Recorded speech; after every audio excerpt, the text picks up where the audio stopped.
Hi, I wanted to talk to you about self-harm and suicide. Now, lately this has been taken as a joke, and it shouldn't be taken as a joke because this is a serious matter. I used to self-harm myself, and I don't do it anymore, which is of course a good thing, but I still know many people that do, and I know many people that have attempted suicide, and I've had friends that have committed suicide. And this is not something to be joking about. This is not something to make fun of somebody about. Ever since Amanda Todd has committed suicide, everybody thinks it's funny now to say, I'm gonna pull an Amanda Todd and all this other stuff. No, that is not funny. You don't realize how mean you sound until somebody else kills themselves over that. There are a lot of causes to make somebody self-harm or commit suicide.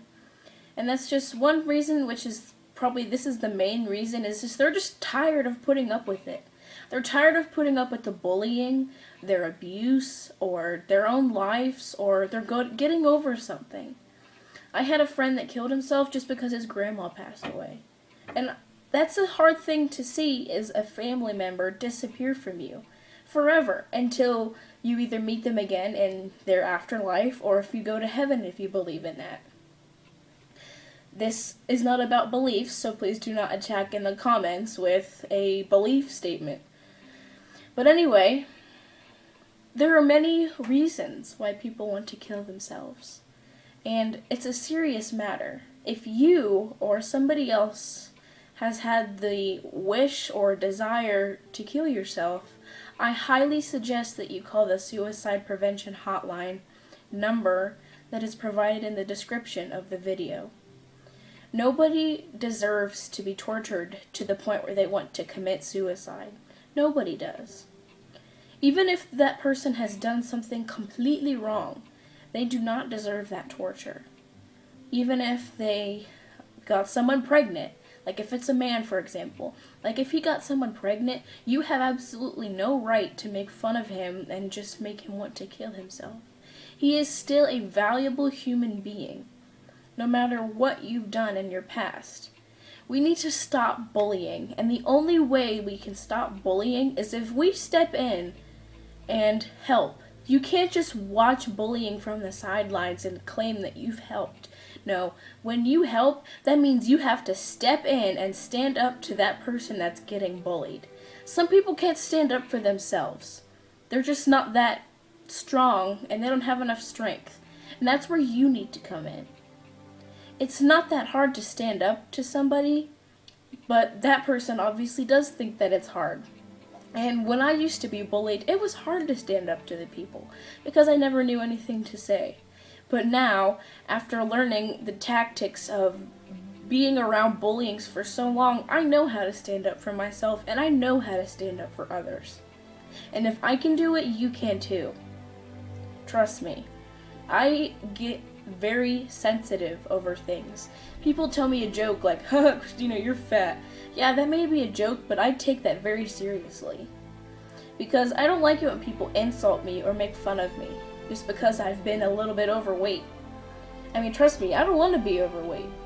But it's just has to happen because of my thyroid. And everyone's got to get over that. But the thing is, we all have to stop bullying. If you want people to stop cutting, to stop trying to kill themselves, you need to step in and stop the bullying. Bullying is never going to stop if you just stand there on the sidelines and think that it's hunky-dory to see somebody get bullied. I mean, how would you feel if you were a parent burying their child because they killed themselves? Especially Amanda Todd. She was only 15 or 16 years old, and her parents are now burying her. She is never going to be married. She's never going to have kids. Imagine that. Imagine never finding if she has a future husband, never being a future grandparent, etc. That is a hard thing to go through. And imagine if she had a sister, or a boyfriend, or a best friend. Imagine the pain that they're going through. If my best friend killed herself, I would be in a monstrous amount of pain. because she doesn't deserve to have those emotions to make her kill herself. And nobody should. Sure, I'm being repetitive, but if that's the only way to get things drilled into all of your heads, then I'm gonna be repetitive, no matter what. So next time you think that it's funny to judge somebody upon their suicide, self-harm, etc., think about what your words are impacting on. Think about who is taking that word and thinking it in their mind and thinking that they're the one that's weird and stupid. Nobody deserves to feel like they're weird or stupid. And before you raid my video with comments about that I shouldn't have this much sympathy for Amanda Todd or other people like this, meet somebody that's like me. Meet somebody that has recovered from self-harm. Or if you have recovered from self-harm and you're placing this comment, meet a friend or meet me that has lost people from suicide. Sure, you think that people are giving up because of this, but it's not. And you can think of that all you want, but it's not gonna work. Everybody needs to stop bullying. There's no point in it at all.